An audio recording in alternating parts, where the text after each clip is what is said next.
दीपक देता है रोशनी फैलाने की प्रेरणा, फलदायी वृक्ष देता है देने की प्रेरणा, मधुबन देता है महकते रहने की प्रेरणा, महान व्यक्ति देते हैं जीवन जीने की प्रेरणा।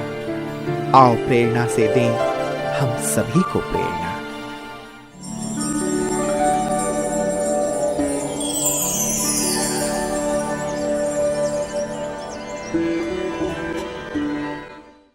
बुल्ढाणा महाराष्ट्र का एक नगर है और जिले का मुख्यालय भी। इस शहर का नाम राजा ढाणा भील के नाम से बुल्ढाणा रखा गया है। बुल्ढाणा ब्रह्मा कुमारी ईश्वरीय विश्वविद्यालय की मुख्य संचालिका हैं आदरणीय उर्मिला दीदी जी। आपका जन्म 1957 में महाराष्ट्र के भुसावल राज्य में हुआ। बचपन से ही आप पढ़ाई खेल कूद में विशेष रुचि रखती थी। आप सहनशीलता, विनम्रता, पवित्रता, सेवा भाव इत्यादि शुभ भावना से संपन्न आत्मा है। 1976 में आपको ईश्वरीय ज्ञान की प्राप्ति भुसावल से हुई और 1977 में आपने अव्यक्त बाप दादा से ईश्वरीय मिलन मुलाकात की। बाप दादा एवं दादियों से प्रेरणा लेकर 1979 में ईश्वरीय सेवा में संलग्न हो गई। तब से आपने बुरहानपुर, रावेर, नीमच, मलकापुर आदि स्थानों में सेवाएं प्रदान कर 1998 से बुल्ढाणा में स्थायी रूप से अपनी सेवाएं प्रदान कर रही हैं। जन जन को ईश्वरीय संदेश देते हुए आपने अनेकों कार्यक्रम आयोजित किए। दीदी जी के नेतृत्व में 300 से भी अधिक ब्रह्मा कुमारी विद्यार्थी अपने जीवन को दिव्य गुणों से परिपूर्ण कर रहे हैं।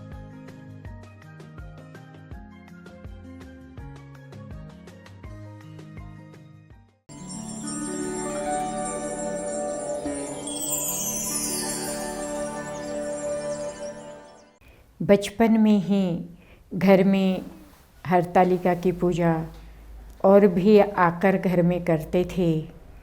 पूरा भक्ति भाव वाला वायुमंडल और वातावरण घर में बना रहता था, जिसके कारण मुझे भी उसकी इच्छा होती थी। मम्मी के साथ नदी पर जाकर स्नान करना और शिव जी की पूजा करना बचपन से अच्छा लगता था। सफ़ेद वस्त्र का आकर्षण तो बचपन से था ही, क्योंकि मम्मी गीले वस्त्र से सफ़ेद पहन करके फिर पूजा करती थी। पर हम बच्चे होने के कारण कभी ज़्यादा सफ़ेद नहीं पहनाया। बचपन से ही थोड़ा मेरे मन में संकल्प होता था। क्रिश्चियन नन्स को देख करके एक आकर्षण था कि इन्हों के समाज में स्त्रियों को धर्म प्रचार का अधिकार मिलता है। ये खुले दिल से सबको सुनाते हैं। हमारी संस्कृति में इस प्रकार महिलाओं को ये मार्ग क्यों खुला नहीं है। परंतु शायद आगे चलते जैसे बड़े हुए, कॉलेज में जाने लगे, तो शहर में एक दीदी ने आकर के कोर्स कराना शुरू किया। मम्मी जी को मालूम पड़ा कि गीता का पाठ हो रहा है, तो खुद भी गई, साथ में हम बच्चों को भी लेकर गई।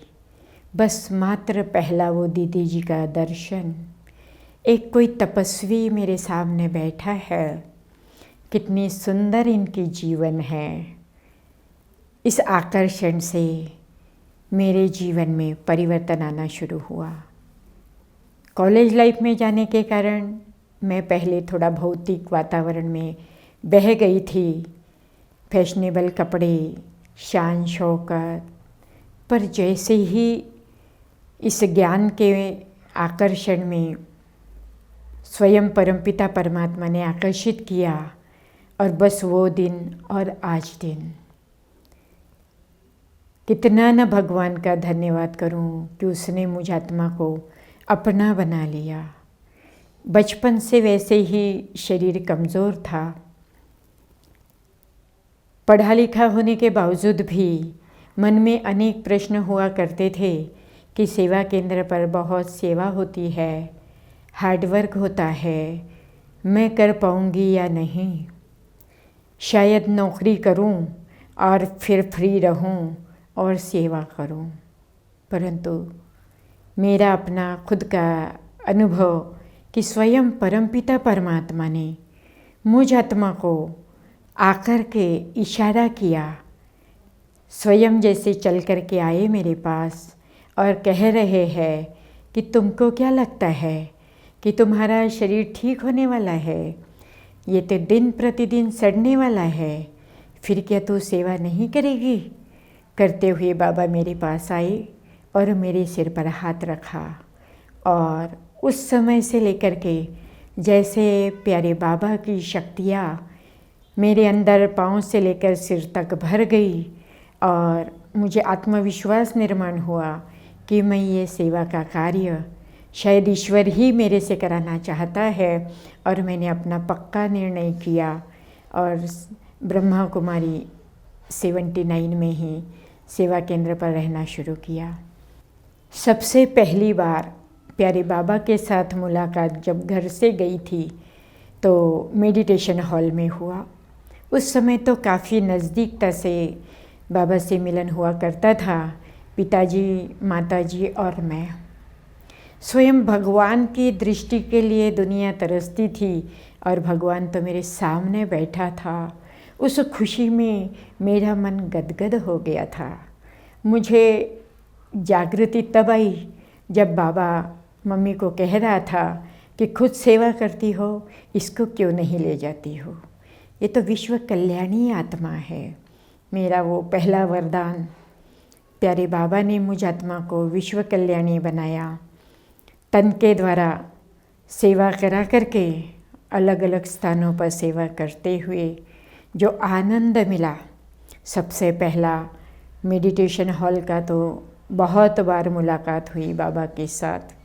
एक बार का अनुभव तो बहुत अच्छा रहा।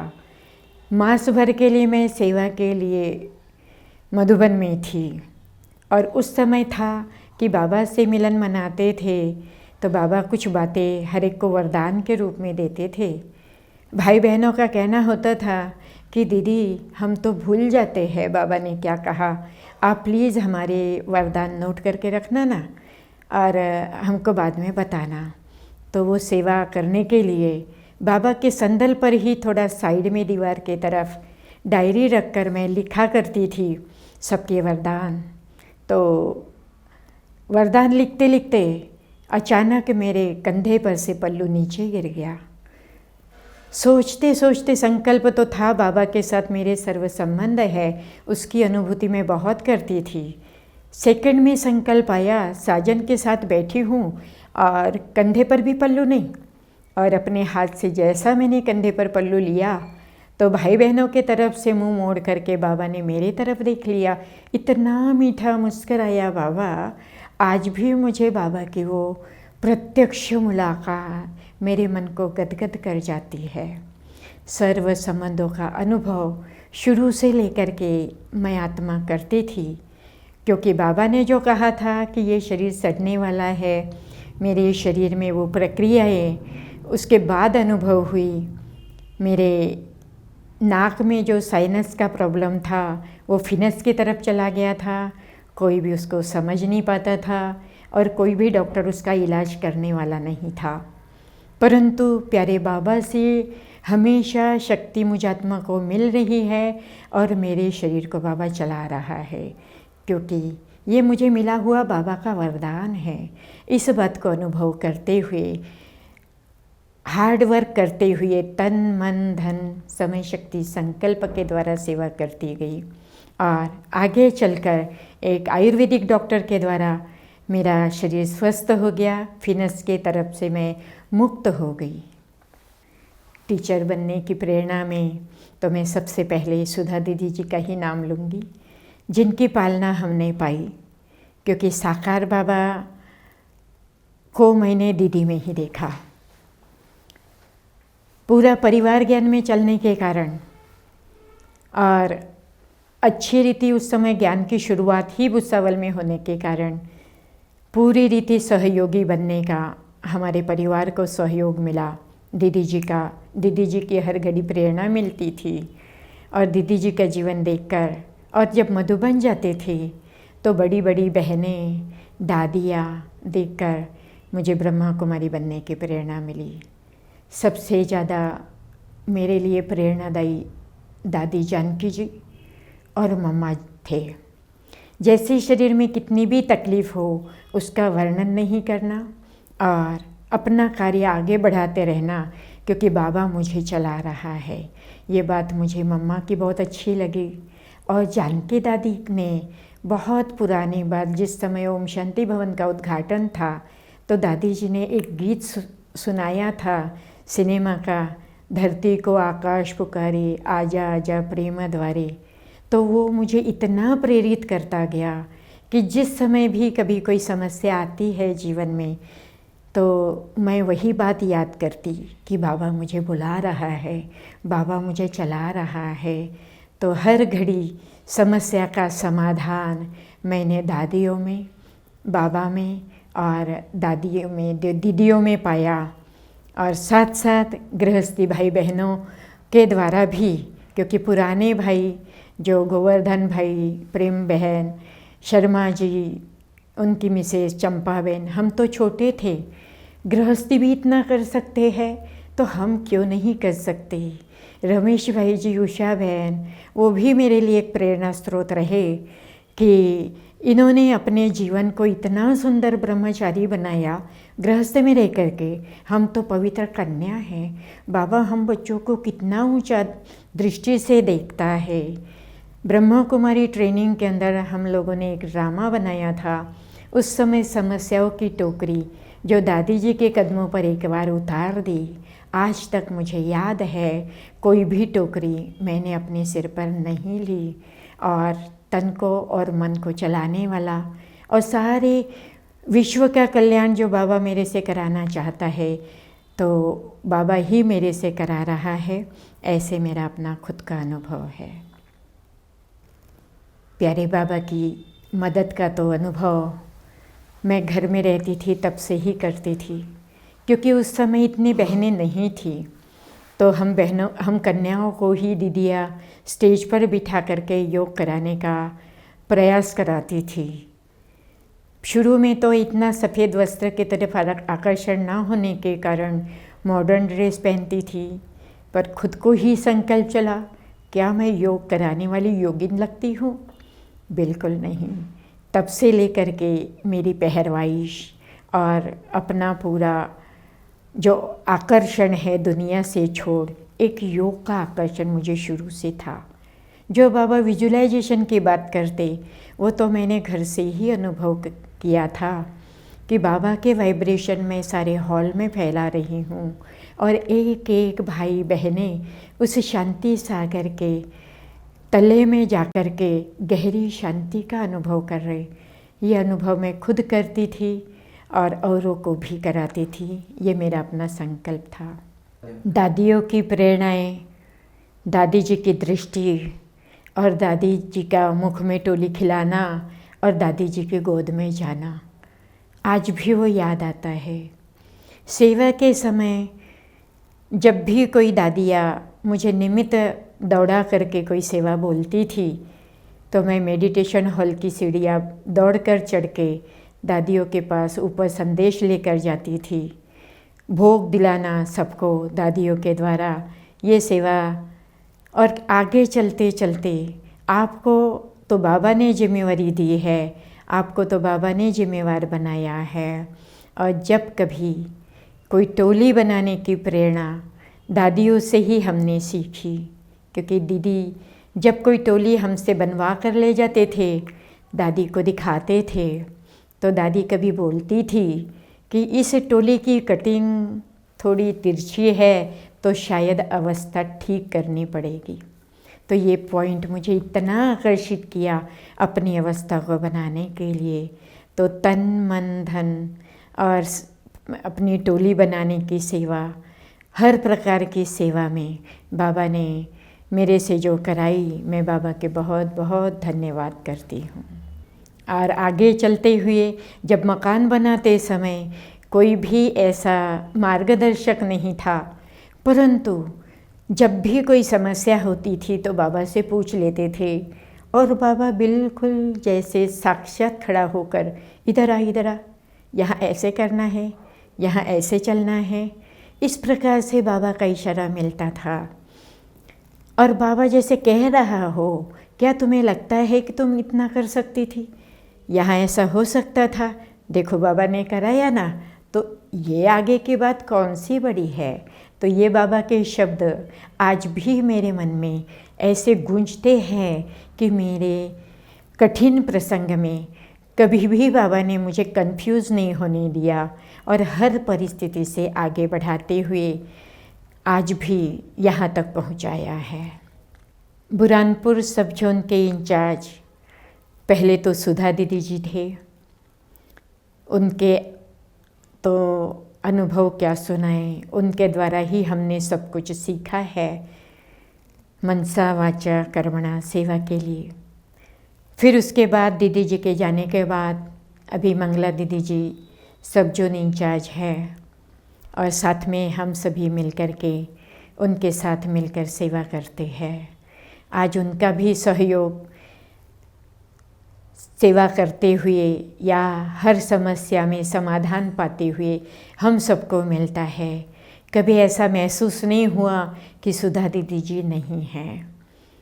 और इतना बड़ा जोन संभालते हुए मंगला दीदी जी ने ये कार्य इतना बखूबी संभाला है और ये सेवा बढ़ती ही जा रही है और सभी का तन का मन का सब परिस्थिति का वो बहुत बहुत ध्यान रखते हैं और उनके द्वारा हम सभी संगठित होकर के ये ईश्वरीय सेवा में सभी मददगार बने हुए हैं।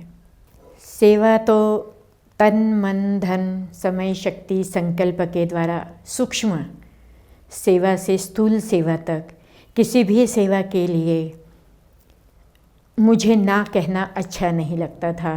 मम्मा का शब्द कानों में गूंजता, ना माना नास्तिक।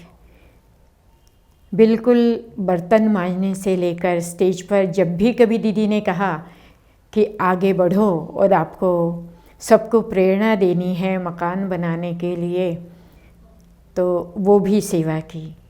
बिल्कुल सेवा के लिए तो एक सेकंड पहले भी किसी ने भी सुनाया, तो कोई भी सेवा करने में मुझे बाबा के मदद का बार बार अनुभव होता है।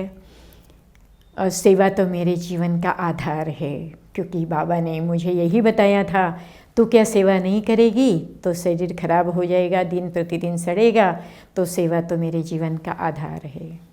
सेवा केंद्र के द्वारा आसपास गीता पाठशालाएँ भी चलती है। साथ साथ व्यसन मुक्ति के लिए जो महाराष्ट्र गवर्नमेंट ने ब्रह्मा कुमारी विद्यालय ने सहभागी बनाया हुआ है, उसमें कलेक्टर मीटिंग के लिए भी जाना होता, नार्को मीटिंग, व्यसन मुक्ति के लिए टोबैको अवेयरनेस के लिए मीटिंग, इसके लिए भी जाना होता है।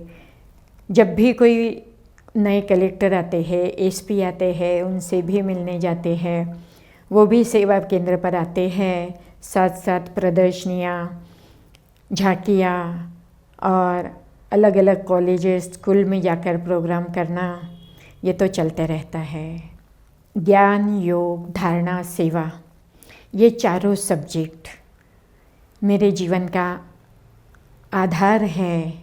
जिस समय ब्रह्मा कुमारी बनना था तो दादी प्रकाश मणि जी बुरहानपुर आए हुए थे और मुझे लेके जाया गया दादी जी के सामने। दादी जी ने पूछा, आप ब्रह्मा कुमारी बनना चाहती हो? मैंने कहा हाँ दादी जी। दादी जी ने पूछा, आपको क्या अच्छा लगा? तो मैंने कहा दादी जी मुझे चारों सब्जेक्ट अच्छे लगते, ज्ञान योग धारणा और सेवा, क्योंकि ज्ञान तो जीवन का फाउंडेशन है, जिससे समझ मिली मुझे क्या करना है क्या नहीं करना है। और इसे ऐसा ज्ञान देने वाला बाबा तो मेरा कितना प्यारा बाबा है, जिसने मेरे जीवन को संवारा है।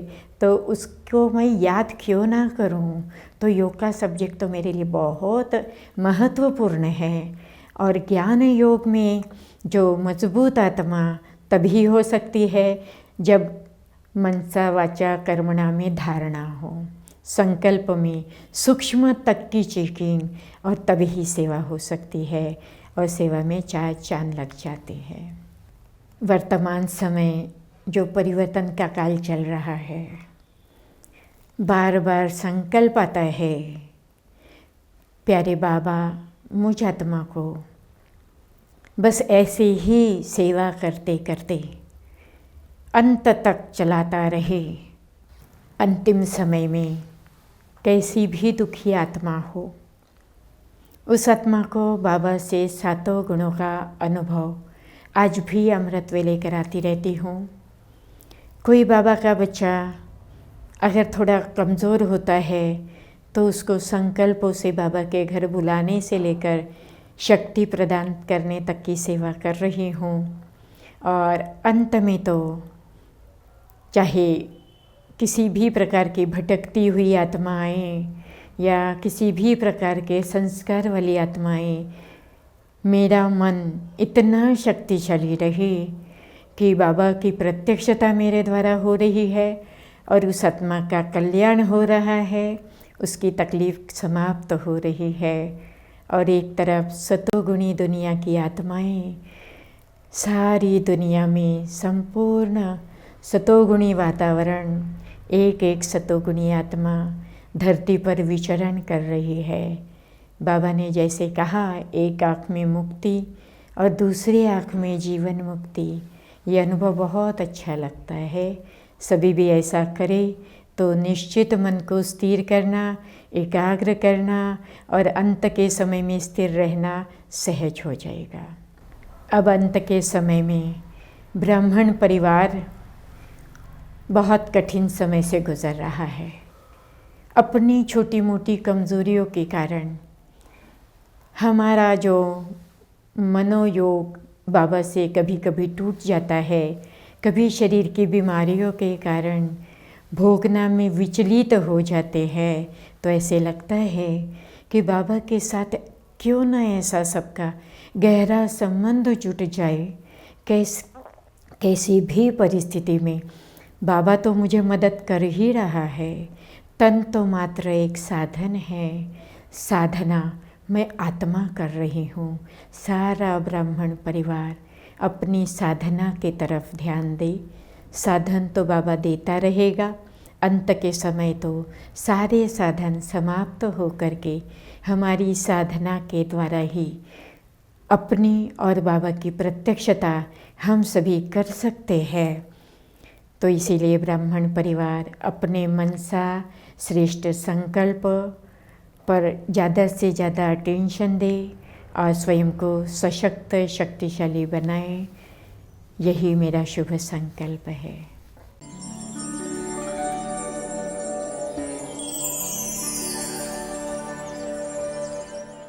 हमारे उर्मिला दीदी, राजयोगिनी परम तपस्विनी उर्मिला दीदी, जो कि उमंग उल्लास के एक दूसरे प्रतीक है, उनके द्वारा मुझे साकार में तथा सूक्ष्म द्वारा भी पालना प्राप्त हुई है।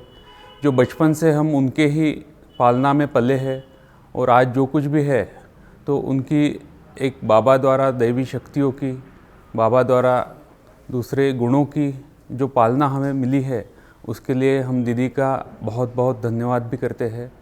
बुल्ढाना सेवा केंद्र में कोई भी कार्यक्रम हो तो उसे एक नए उमंग उल्लास से और नवीनता से कैसे किया जाए, उसके लिए दीदी सदैव कार्यरत रहते हैं। उर्मिला दीदी एक पवित्र आत्मा है और यहाँ आने के बाद हमें यह महसूस होता है कि उर्मिला दीदी के जरिए हम लोग परम पिता के पास पहुँचने के जो अत्यंत निकट के रास्ते हैं, उसी का मौलिक मार्गदर्शन यहाँ मिलता है।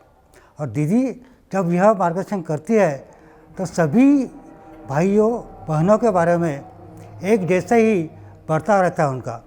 उनके बर्ताव से, उनका आचरण, उनका स्वभाव, ये सारी बातें एक उदाहरण के तौर पे हम लोग उसे पहचानते हैं।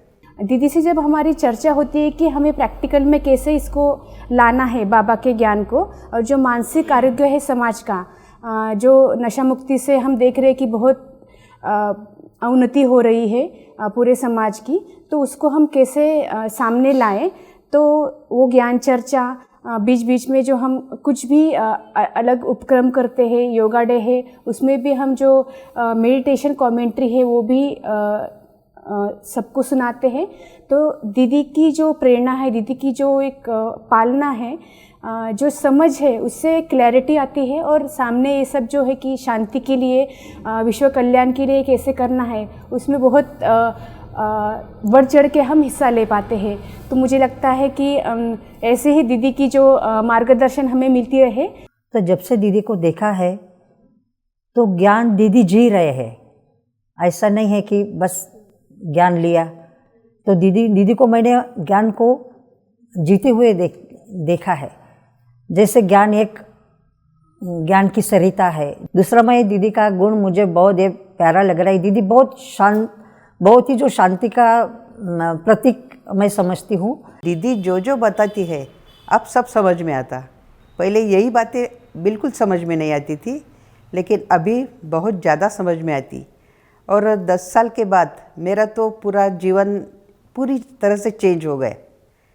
जो सद्गुण है, जो वैल्यूज़ है, जो अच्छे गुण हैं, अष्टशक्तियाँ हैं, वो तो दीदी ने सब दीदी में कुट कुट के भरी हुई है।